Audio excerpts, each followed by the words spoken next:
எங்கெல்லாம் எளியவர்களுக்கு ஒரு கஷ்டம் ஏற்படுகிறதோ இல்லைன்னா ஒரு அநீதி ஏற்படுதோ அங்கெல்லாம் தேடி தேடி பார்த்து பார்த்து நீதி சொன்ன ஒரு நீதி அரசரை இந்த மேடைக்கு நம்ம அழைக்க போறோம். Sir, we are very very happy and honored once again to welcome you.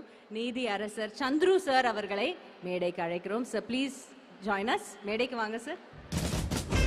Along with him, I would like to welcome Mr. Bala Ashok Leyland. லிருந்து சார் ப்ளீஸ் சந்துரு சார் மேடைக்கு வாங்க.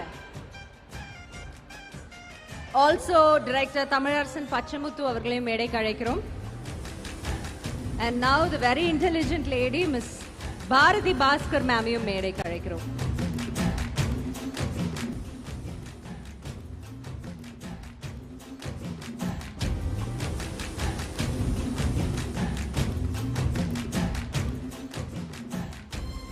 மேடைக்கு வந்திருக்க பெரியவங்க எல்லாருக்கும் வணக்கம், நன்றி. ஸோ தமிழ்நாடு பற்றி, தமிழ்நாடோட கல்வி சாதனையை பற்றி ஓரிரு வார்த்தைகள் எங்களுக்காக please. Will start off with justice Chandru sir. அனைவருக்கும் வணக்கம். என்னை மேலே ஏறி வர போது மேலே ஏறி வருகிறோம் என்று ஏற்கனவே அறிவித்து விட்டார்கள். நான் முதல்வன் என்ற ஒரு திட்டம் இந்தியாவிலே இல்லாத ஒரு திட்டம். இந்த திட்டத்தை நான் நேரில் பார்ப்பதற்கு ஒரு சந்தர்ப்பம் வாய்ந்தது. இந்த வருடம் தூத்துக்குடி மாவட்டத்தில் நான் முதல்வன் திட்டத்தின்படி 72 மாணவர்கள் சட்டக்கல்லூரியிலே சேர்ந்திருக்கிறார்கள். நாங்கள் எல்லாம் சட்டம் படிக்கும்பொழுது வீட்டிலே சொந்தக்காரர்கள் இருந்தால் ஒழிய சட்டக்கல்லூரி போக மாட்டோம். ஆனால் தூத்துக்குடியிலே 72 மாணவர்கள், அதில் 52 மாணவிகள் சட்டக்கல்லூரியை சேர்ந்திருக்கிறார்கள். அவர்களுக்கெல்லாம் உற்சாகம் மூட்டுவதற்காக தூத்துக்குடி மாவட்ட ஆட்சித்தலைவர் திரு இளம்பகவத் அவர்கள் ஒரு கூட்டம் ஏற்பாடு செய்தார்கள். அந்த கூட்டத்திலே தூத்துக்குடி நாடாளுமன்ற உறுப்பினர் திருமதி கனிமொழி அவர்களும் சமூக நலத்துறை அமைச்சர் கீதா அவர்களும் அந்த கூட்டத்திலே கலந்து கொண்டார்கள். அனைத்து மாணவர்களுக்கும் ஒரு அரசமைப்பு சட்டத்தை அங்கே கொடுத்தார்கள். அந்த ஒரு நாள்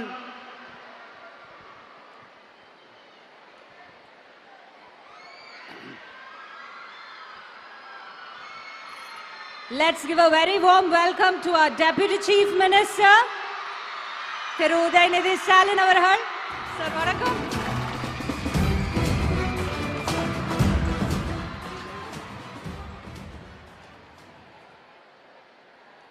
Sir, please. அந்த கூட்டத்தின் உற்சாகம் ஒரு நாளில் குறைந்து விடக்கூடாது என்ற காரணத்தினால் தினசரி அந்த மாணவர்களுக்கு நாங்கள் பாடம் சொல்லித் தருகிறோம், வாட்ஸ்அப்பிலே சொல்லித் தருகிறோம்.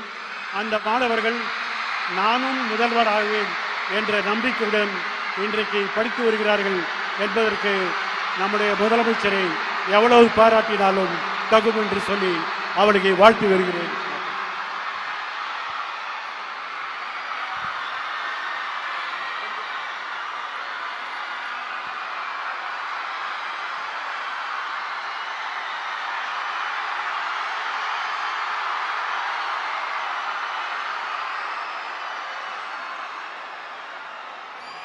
இன்றைய மாணவர்களின் மனதில் நீங்க இடம் பிடித்தவர். He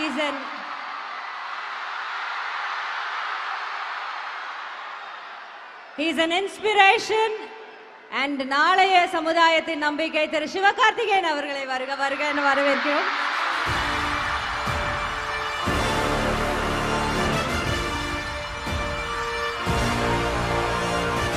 Okay, thank you sir, thank you for joining us. And பேசிட்டு இருக்கோம், தொடர்ந்து பேசிட்டு நாங்க உங்ககிட்ட வரோம். ஸோ அடுத்ததாக வந்திருக்கும் அனைவருக்கும் வணக்கம். என்னை முன்னாடியே பேச கூப்பிட்டாங்க, நான் கொஞ்சம் கூச்சப்பட்டுட்டு இல்லை என்னை எடுத்துருங்க, நான் வரல, இங்கே எல்லாம் அறிவார்ந்தவங்களாக இருக்காங்க, பட்டிமன்ற பேச்சாளர்லேருந்து சமூக சிந்தனையாளர் எல்லாரும் இருக்காங்க, அவங்க முடி நான் என்ன பேசுறதுன்னு பயந்துட்டேன். ஆனால் இவங்க இதுக்கு முன்னாடி இருந்த அந்த பசங்க ஸ்டூடெண்ட்ஸ்லாம் பார்க்கும்போது எனக்கே மோட்டிவேட் ஆகிடுச்சு. நம்மளுமே ஒரு கவர்மெண்ட் ஸ்கூல் ஸ்டூடெண்ட் தானே, கவர்மெண்ட் ஸ்கூலோட அலுமினி. நம்ம வந்து இலவச திட்டங்கள் அவ்வளோ அனுபவிச்சிருக்கோம். அட்லீஸ்ட் ஒரு நன்றியாவது சொல்லலைன்னா எப்படி?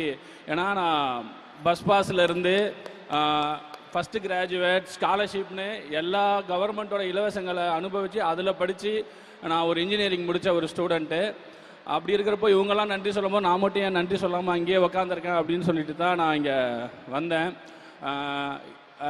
ஏன்னா நான் ஒரு மிடில் கிளாஸ்னால் நகரத்தில் இருக்கிற மிடில் கிளாஸ் கிடையாது, ஊர் சைடில் இருக்கிற மிடில் கிளாஸ். ஊர் சைடில் என்ன மிடில் கிளாஸ்னால் நாங்கள் வந்து இட்லி கறியெல்லாம் வந்து ஞாயிற்றுக்கிழமை எடுக்க மாட்டோம், தீபாவளி பொங்கல் விசேஷங்களுக்கு மட்டும்தான் எடுப்போம். அந்த அளவுக்கான நாங்கள் மிடில் கிளாஸு. ஸோ இந்த இலவசங்கள்லாம் இதெல்லாம் எங்களுக்கு எவ்வளோ ஹெல்ப் ஆச்சுன்னு நான் உணர்ந்தவன். ஸோ இந்த சமயத்தில் நான் தமிழக அரசுக்கு நன்றி சொல்கிறதுக்காக இந்த ஸ்டேஜ் ஏறி இருக்கேன். அப்புறம் ஒரே ஒரு இன்சிடென்ட்ஸ், இந்த காலை உணவு திட்டம் வந்து ஏன்னா நான் ஒரு மிடில் கிளாஸ் ஆகனால ஒரு வேளை சாப்பாட்டோட அருமை என்னன்னு எனக்கு நல்லா தெரியும். இந்த காலை உணவு திட்டத்தை பற்றி அது எப்படி வந்துச்சுன்னு ஒரு நாள் நான் முதலமைச்சர் மூலிமா கேள்விப்பட்டேன். நான் ஒரு ஸ்கூலுக்கு ஒரு விசேஷமாக போயிருந்தேன். அப்போ நான் சில பசங்களை கேட்டேன், சும்மா கேஷுவலாக கேட்டேன், சாப்பிட்டீங்களாப்பா அப்படின்னு கேட்டேன். அவங்க இல்லை சார், காலையில் அம்மா வேலைக்கு போயிட்டாங்க, நாங்கள் அங்கேருந்து வரோம், அதனால் சாப்பிட முடியல அப்படின்னு சொன்னதாக கேள்விப்பட்டேன். அடுத்த கொஞ்ச நாள்லேயே பார்த்தீங்கன்னா காலை உணவு திட்டம்னு ஒன்று ஆரம்பிச்சிட்டாங்க. ஏன்னா நான் இலவச பஸ் பாஸ் வந்து அரங்கூர்லேருந்து திட்டக்குடி 12 கிலோமீட்டரு. நான் திட்டக்குடி ஸ்கூலுக்கு வருவேன். மேக்ஸிமம் 7:30 to 8 பஸ்ஸை பிடிக்கணும். 8, 8:30, 9 மணி ஆகிடும் ஸ்கூலுக்கு வர. அப்போ நான் யோசிச்சிருக்கேன், இந்த மதியம் சோறு போடுற மாதிரி காலையிலையும் சோறு போட்டிருந்தா கொஞ்சம் சந்தோஷமாக இருந்திருக்குல்ல, ஸ்கூலில் வந்து சாப்பிட்ருக்கலாம்ல அப்படின்னு நான் யோசிச்சிருக்கேன். அது இன்றைக்கி நடந்து இன்றைக்கி அதனால் ஒரு 24 லட்சம் பிள்ளைகள் சாப்பிட்றாங்க. அது இன்னும் அடுத்த கட்டத்துக்கு போயிட்டு இருக்கும் போது அந்த உணவுக்கு ரொம்ப ரொம்ப நன்றி சார். அப்புறம் பெரிய பெரிய முதலாளிகளுடைய தேவைகளையும் பூர்த்தி செய்கிற நிறைய கவர்மெண்ட்டுக்கு மத்தியில் ஒரு பாமரனோட பசங்களோட குழந்தைங்களுடைய கோரிக்கைக்காக ஒரு திட்டம் நிறைவேறியிருக்கு, அதை அமல்படுத்தி இருக்கிறாங்க. அதுக்கு நான் நன்றி சொல்ல வந்திருக்கும் போது இதை நான் ரொம்ப ப்ரிவிலேஜாக பார்க்குறேன். தமிழக முதல்வர் அவர்களுக்கும் கல்வித்துறையிற்கும் மிகப்பெரிய நன்றியை தெரிவித்துக் கொள்கிறேன்.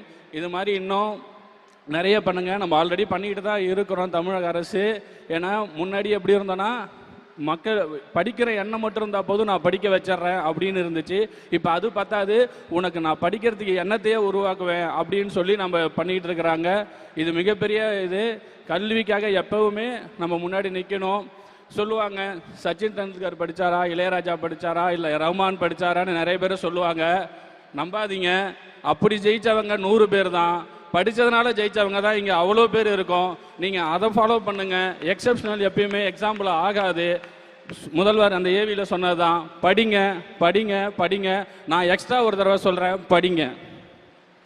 தேங்க்யூ தமிழரசன் அவர்களுக்கு நன்றி. மேம்.